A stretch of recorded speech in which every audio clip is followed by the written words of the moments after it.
You read him at ESPN.com. You watch him on the ACC network. David Hale, how you doing? I'm well, Andy. I feel like I've finally made the big time though. Oh, now, yes, your network linear television job is not good enough. No, it's not. You've now reached this YouTube is where channel. the future is. Okay, on YouTube's. Yes, on the YouTubes and the internets. It is fun when my kids go to school and explain their dad is a YouTuber now. I remember, and you may well have been at this SEC media day. I remember distinctly Sylvester Croom trying to explain what the internet was to like a room full of SEC reporters, and he basically was, well, it's these tubes that the information goes, and now here we are. Here we are. Not wrong. Well, yeah, that's what I've talked to people. I've had a few people because apparently I'm part of the furniture here now because I've been here. You know, I've been to the ACC meetings here in Amelia. I think I've been here more than 10 times, and yeah, the people who've been in the business a while are like, oh, how long you been doing this now? and they said, well, things have kind of changed since you started, and I'm just like. Yes, no. If you had gone to me in 2000 when I graduated from college and explained what my job is now, I would have been like, I do not understand the words you're using. I remember so I went to journalism school at Syracuse, and I remember like the first week, the dean of the department came in and he's like, now just so you know, a lot of you guys are not going to have jobs in this business. I was like, surely he doesn't mean me. This is all going to work out just fine. Exactly. Yeah. I think they said that in one of my introductory journalism classes at Florida too. They're like 2% of you are going to work in this field. So, and here we I mean, maybe. Yeah, exactly. We survived. We're all right. As best I'm aware, we're still being paid. So that's great. Yeah. Yeah. I mean, Dabo yelled at you and so David went viral. And I asked him, like, how many years ago is this? Because it all blends together. It was 2015. David went viral asking Dabo Sweeney about the concept of Clemsoning. Shout out to our guys, Dan Rubenstein and Ty Hildebrandt for coining the phrase. And it was a good question about a stupid thing. And I think that's the important distinction that we make here. It wasn't a stupid question about a good thing. It was a good question about a stupid thing. Oh, and he went off. It was tremendous. It's so my wife is from Alabama, and her whole family are diehard Bama fans, and her nephews to this day like get a kick out of making fun of me for this. Like one of the last times I was down there visiting family, like her nephews are like pulling it up on YouTube to show to my kids, like, look at your dad getting yelled at by Dabo. And now you can be like, but did you want him to replace Nick Saban? Yeah. And that's, I don't think you did. They didn't. I like to think I played a small part in how all of this. Kalen DeBoer would not be there right now if it was not for me. It is amazing. But let's talk Dabo, because I think this is an interesting place to start. Like, Dabo Sweeney has carried this conference. Yeah. I don't think I'm exaggerating when I say that. Both in terms of like wins and personality. Like, yes. He has been the guy. He has been the figurehead. Yes. And it's interesting seeing him, here in these meetings, and he's hanging around with Mike Norvell, who is kind of the future. But it's when they're sitting together, you almost wonder, what are they talking about? Like, does Dabo ever just tap him on the shoulder like, okay, so how does this portal thing work? Tell me about this again. They were sitting out next to each other, like right over here, having lunch earlier, and Dabo was just going on and on and on. And I'm like, yeah, there's got to be some part of him that's like, you've been doing something with this portal. You got a few guys, right? Did you like call them? Did you text them? How did it happen? It is fascinating. It's like, I saw this on, I can't give credit to whoever put it out there first, but 4 teams didn't take a transfer: Army, Navy, Air Force, and Clemson. Yes. Which one of these is not like the others? One of those does not require a congressperson to recommend you. Yeah.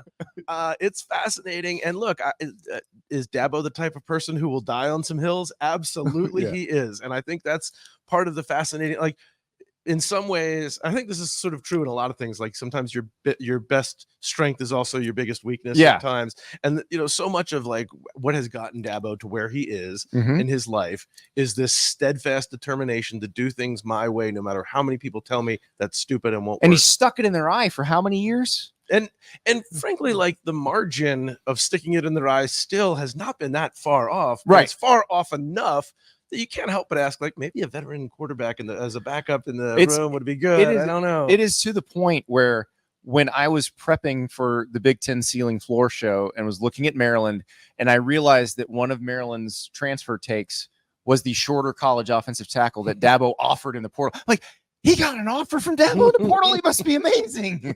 And what's fascinating, like Dabo will tell you, I'm not against the portal. Right. I'll use it. And Hunter Johnson can come and go as he pleases. Which is the best sort of insider joke to everybody who has criticized him. Like, oh yeah, we went and got a portal transfer. It's a guy who's never going to play for us and also used to be here and he's coming back. And he was actually just trying to be a GA. And we were like, yeah, why don't you play too?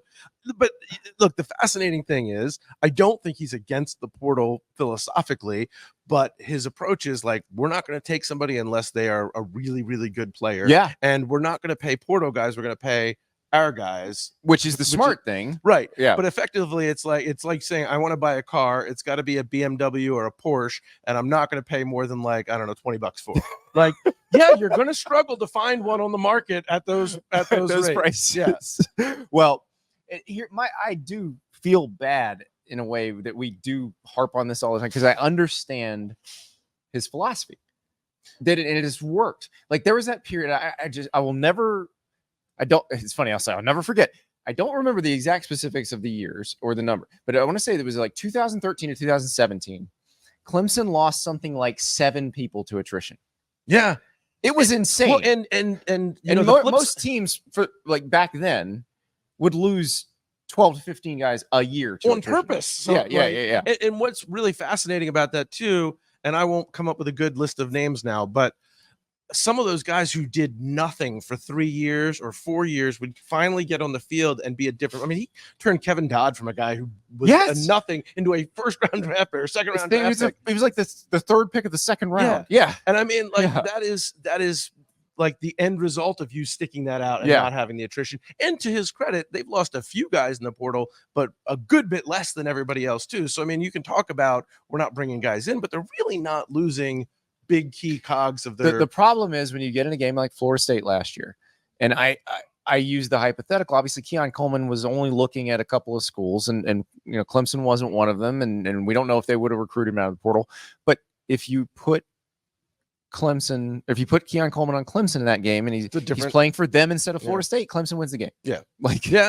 I mean, I think there's absolute truth to that. And there's been wide receiver is a position, offensive line is probably a position where, like, you didn't need a superstar, but you needed somebody. Yeah. You needed a warm body with some experience who could at least help. Like, that receiver room has been so young for so long. Like each of the last 3 years, best receiver has been a true freshman, and then those guys have not really developed. Well, I was going to say, whatever. It could be old, but right now you've got Clemson student Bo Collins going back and forth to South Bend to Notre Dame spring practices because he's going to play for them next year. Yeah, and I mean, again, part of this is, I think, Dabo's blunt honesty of saying, like, this is what we think your value is to us. If you think your value is more somewhere else, like, I'm not gonna adjust who I am to satisfy you. Yeah. And frankly, I think there's a lot of coaches around the country who would love to be able to say that. They just don't have 2 national titles on the shelf. Yeah, that's exactly right. Well, and that's the thing. Like, you can say what you want about frustration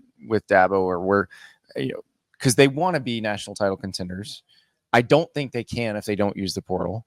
But it's not like Clemson is in a position where it can do anything about this. Like, Dabo has established himself there, and you, as Clemson, should be grateful for what he's done. Well, I mean, it's like, I don't like this thing that's happening. Well, all right, like, Dabo ain't going to change just because you don't like it. So what's your plan B? Right. There isn't one. Yeah. It is just a fascinating situation. And then the backdrop of these meetings, Clemson, Florida State, they're suing the ACC. The ACC is suing them. We find out as Bubba Cunningham, the North Carolina AD, gets here that his board of trustees is taking a 2x4 to the back of his head, essentially, in a meeting. Like, because this faction wants to get out of the ACC. Like, what do you think happens to this league in the next couple of years? The truly crazy part about this is there's 3 other teams here that said, we'll come and play here for nothing. You don't even have to pay us. We just want to be a part of it. Yes. And then you have 3 other teams that are basically like knocking the doors down to try to get out. It's wild.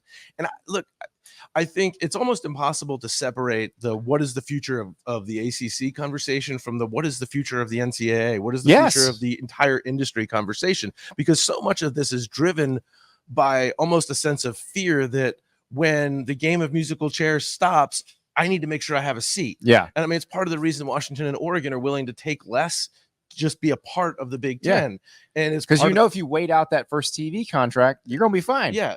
And I think everyone is terrible. Look, one of the big Charlie Baker is here yesterday, and one of the big topics is the revenue sharing model. Like, this is if you add revenue sharing, increased scholarships, plus what they're going to have to pay to the NCAA to help settle this case, the average school that's all in is looking at probably a 30 to 35 million, somewhere in that window, change to their budget. Right. And that's a lot of money. If so only there was a way to get $40 more million a year. Wonder what we could do if only someone had that extra cash. Yeah. In a couch cushions. Oh, but that really is where it's at. That's what's driving everything. Okay. I want to take you back. Let's go back to 2015. Dabo is in the middle of yelling at you about Clemsoning. I'm going to tell you that in 9 years, there's going to be a 12-team playoff.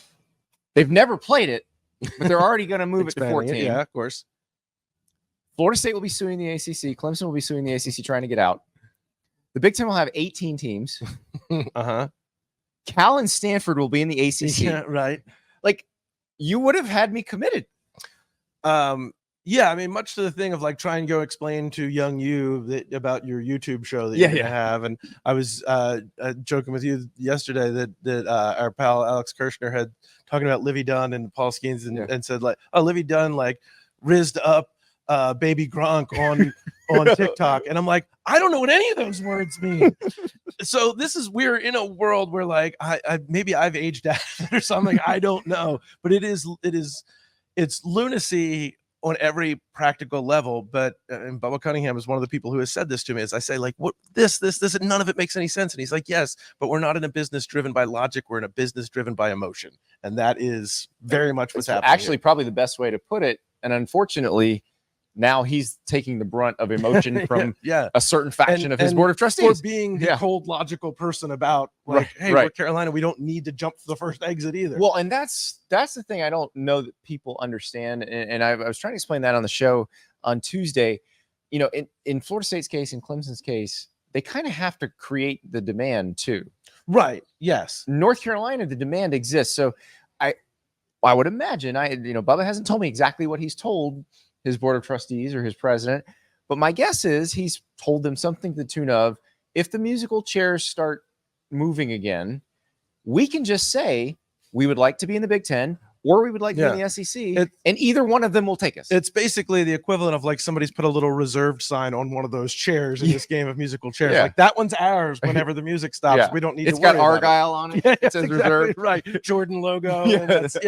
So, and look, and again, and I've asked folks at Clemson who filed their lawsuit after Florida State, like, why not let them be the canary in the coal mine? And I think there's some reasons why you do or you don't that are beyond just, and I think there's a lot of what Clemson is doing in their lawsuit that is different than what Florida State is doing. They're taking different strategies. Right. And I would imagine whichever one seems to be working, the other one's going to shift. And I think we've already seen a little bit of Florida State's shifting a little more in Clemson's direction on some levels. But the funny thing is like, this is all coming down to money. Well, they're spending a lot of money on lawyers right now, that if you don't have to do it right now and you can let somebody else blaze this path, it's sort of like, it's like, if you're a company, if you're a tech company, why do all the R&D if you can just let some other guy do it and then come in and make the better model immediately? I mean, what we're saying is North Carolina is the namby-pamby skill position player, and Florida State and Clemson are the offensive linemen. They're the guys with grit. They're gonna make sure you don't get touched till you hit the second level. Look, again, I'd rather be the wide receiver in this scenario. So I get it. It's just amazing to me. And okay, I'll ask you this question because I got asked this in the mailbag last week.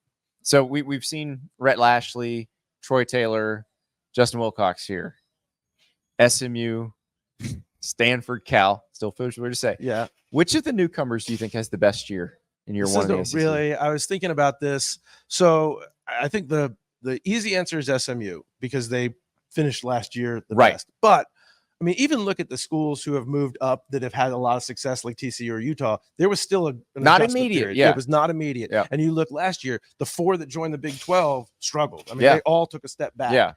And I remember talking to, of all people, Bobby Petrino about this when Louisville joined the league. And he said, it's not our top end guys can go match up. It's if you have an injury or two. Yeah, you can't survive the attrition that comes with a full season until you've had a little bit of time to build up the roster with legit ACC guys or SEC guys or whatever. And it's interesting because now Rhett has had the opportunity to watch some big, like he's a Gus Malzahn guy.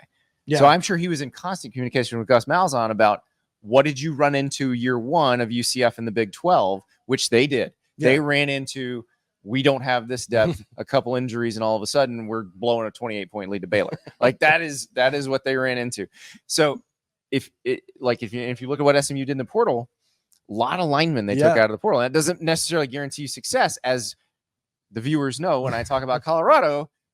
You can't really change your fortunes on the line of scrimmage through the portal. But there's a strength in numbers, but maybe some depth behind this. Yeah, maybe you when somebody gets hurt, you have the swing tackle you need to get you through a game. Yeah. So I think there's a good ceiling for SMU if everything kind of breaks right. I will say I think Stanford might struggle a little bit. Yeah. My answer might be Cal, and that answer might be a 7-5 team, or maybe an 8-4 team. But the schedule's okay. Justin Wilcox is so much better coach than he gets the credit for being, because of Cal's a hard job. It's a very hard job. People don't understand how hard that job is, and to have a star like Jaden Knott, to keep a player like that, it's not easy. It's not, and frankly, they've done really well in the portal. They've added some quality players this offseason. I think the quarterback situation, because Mendoza showed his signs last year, but they bring in Chandler Rogers, who had a very good season last year too at North Texas. That'll be an interesting conversation about how that plays out going into the season. There's some upside to Cal. So speaking of quarterbacks and fun quarterbacks, BC and Virginia, I feel like have they're my favorite.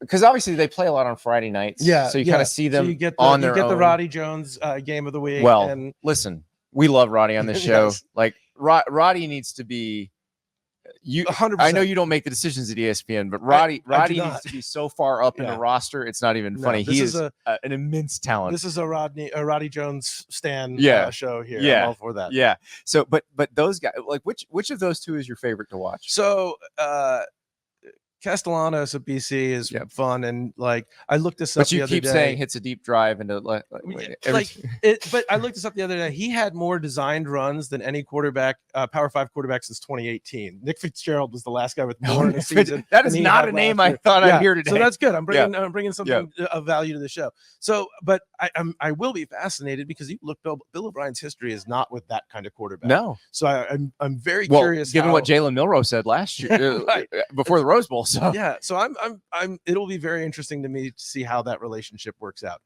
Anthony Calandria at Virginia, like the game. I'm gonna blank on who they were playing. It was the Friday night before Notre Dame played Ohio State. Yeah, because I watched it because I was staying in an Airbnb RV, 20 miles away from South Bend, but it was as close to South Bend as I could get for a reasonable price. It was a lovely RV in somebody's backyard. It was amazing. Shout out to the RV people. Yeah. Yes. Who were they playing? Were they playing Wake? No, it wasn't. It was some NC State. That's what it was. NC State, yes. And like him, like doing the flex. Yes. And he's like, I'm like, don't do that. Yeah. Like freshmen who look like you are not supposed to be doing that after a drive like that. And it was so stupid. It's the kind of swagger a place like Virginia desperately needs. Yes. And so, and look, Virginia, if you watch those games that he played, it was the up and down you expect with a freshman. But when he was in there, that was a different team. Yes. Different ceiling. And I want to watch them when he's in there. Exactly right. And unfortunately for Tony Elliott, like part of the reason I want to watch him is he might do this and the flag might come. It's like a Real Housewives show. Like it's really, I'm watching for the drama. It might be good TV also, but it's because I don't know what's going to happen. Exactly. But that does, and that excites me. And then I think, when you watch Virginia play, like they got better as the season went on, and I don't gives you hope. I don't think anybody can appreciate fully what a hole they started in. The job Tony Elliott has done, because of something that happened off the field. They had, they had a shooting involving their players, and he had to deal with the fallout of all of that. And I've written Tony's story. I think you have too. Who is it? You can look it up. It's an incredible life story that he's been through a lot, but I don't know that there was a better head coach to have to deal with that, like to be prepared to deal with something like that. He has said this, like, if my journey here gets me fired next year because we didn't win enough, I'll know that it was still a worthwhile thing where I was supposed to be here in this moment to help these guys. Yeah. I mean, there's like, again, you can like that. If that had happened anywhere, it would have been earth shattering. Right. But like, this was a team that had a lot of other problems and holes that needed to be filled and building that needed to and go suddenly on. Football doesn't matter. And then it didn't matter at all. Yeah. So you basically take what was year one was already sort of a lost cause. Then that happens. And then so last year was the first time that you really had a chance to build something, and you're building it under this cloud. And the fact that they did, I mean, look, the record is not going to make anybody feel good, but you could tune into the games and say, this is a much better football team than the one that we saw before. You saw it. And obviously different circumstances, like Jed Fish, Arizona, he just took over a roster that was in really bad shape. But you saw, like in year 2, that they were getting better, even if the wins didn't come. First you lose big, then you lose close. And then you win. Yeah. And that's, you hope that's what happens with Tony Elliott and that team. Stay in the state of Virginia, because this is one team that we talked about a little bit since I've been here. And they're definitely getting, I think they're getting to be a little trendy, buzzy. Is Virginia Tech. And I think a lot of people are just looking at the schedule and saying that.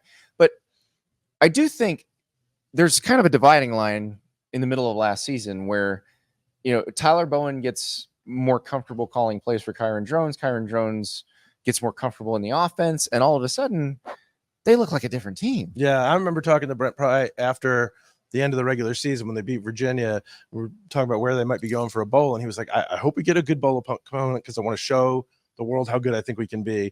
I would give anything to go back and play the first half of our schedule again, because we could do it now. We would have been so much better. Yeah. Well, you look, their schedule's pretty accommodating this year. Yeah. And it's hard to say that when like you're losing games to like Marshall and Old Dominion before. Like, that doesn't necessarily mean the schedule should be easy, but this should be a much more manageable schedule if they're playing that level of football now. And to your point, they have got some real weapons that they're comfortable using now. And it's funny, we're talking to Pry. I mean, you go back even to his Penn State days. He's like, I can't remember the last time I had an offense that I was this excited about. Like, I hope we're not giving up 30 a game, but I think we could and still win football games. Now, I think he's forgetting Saquon and Mike Gesicki and Trace McSorley, but that's okay. But that's, well, I'm not saying all the way back there, but we will give him a little license for some hyperbole optimism, here. Yeah. It's talking season. Well, it's also exciting because look, Virginia Tech being good at football needs to exist. You can't. I was getting very worried about that program in general. Yeah, for good reason. The end of the Justin Fuente era and the beginning of the Brent Pry era, you were like, okay, there's a chance this falls off and doesn't come back, or somebody else has to bring this back. But to see them be able to bring it back is exciting. And I think it's another example of where fit matters, because Brent Pry is a Virginia Tech guy who knows the area, knows the recruiting, knows the high school coaches, understands the dynamic of the community there. And I liked Justin Fuente quite a bit, but he was just a bad cultural fit there almost from the outset. And then you have a guy in Brent Pry who I think, with Fuente, there was a couple of different factions within the administration, that some were sort of Fuente guys and some were not. I think Pry has a personality and a history and a vision that everybody's kind of rowing in the same direction now. And it's funny how much you see, and the NIL has followed and has allowed them to keep a lot of their best players. So, again, I would have said, if you, even just this time last year, I would have said, I don't know, man, I don't know how that's going to work out. And then you look at a year later, after just a 7-6 season, it wasn't like they were 10-3 last year. That's right. But it's the outlook and the trend line looks so much better than it did. Yeah, it's going to be very fun to watch them, because we're talking about teams that might be able to win 10 games in this league. They are one of them. Yeah. Louisville might be one of them. Miami should be one of them. Florida State should be one of them. Clemson should be like there's some depth here that maybe there wasn't. I think before. This is the most wide open the top of this league has been. Oh, NC State. Yeah, NC State. And then, I mean, look, I know Carolina loses Drake May. There's part of me that thinks like, they're not better without Drake May, but they can be different without Drake May. And I, like, for example, so I did one of their spring practices for TV. And I remember last year we had gone down, I was in Tallahassee, and I remember looking at FSU's O-line, and for the first time in a long time being like, those are dudes. Yeah. Those guys can play. Yeah, they're going to move people. Yeah. And then like a week later, we were up in Carolina, and I looked at their O-line. I'm like, this ain't it. And now this year they have brought in some really good transfer talent on that O-line, and they've got a great running back, Amari and Hampton. Oh yeah, that maybe you don't need to be an entire offense that revolves around your dynamic quarterback as it was with Sam Howell and it was with Drake May. Maybe you can put in, whether it's Max Johnson or Connor Harrell, like maybe you don't need them to be the superstar because you can build an offense that does something. And in doing that might help the defense out a little bit because the defense has been not good, but also put in bad positions really often. Well, one of our favorite guests from last year, Kamen Rucker, is back this year too. So I'm excited about that. And singing star Kamen Rucker. Absolutely. And you guys have him on TV. He's so good. So David went to college to write pretty words. I went to college to write pretty words. Andrew Adelson, my former boss at the school paper at Florida, his co-host on the ACC network. It's beautiful watching you become TV stars, both of you. Well, she's host. I'm co-host. Really? Is that okay? Host. That's like when she was sports editor and I was assistant sports editor. Yeah, that's exactly right. Nobody on stage is Andrea. Listen, Andrea is the boss. You're going to see Andrea on the show very soon, but she's the boss. She is a boss. A boss. She's the only one who keeps this whole system running somehow. Absolutely. Yeah. David, thank you so much. My pleasure. Good to see you, man. Yes, sir. Thank you so much for watching. Just a reminder, subscribe to this channel right here so you never miss an episode of Andy Staples on 3. And oh, by the way, watch all the other great videos on the On3 Sports YouTube channel.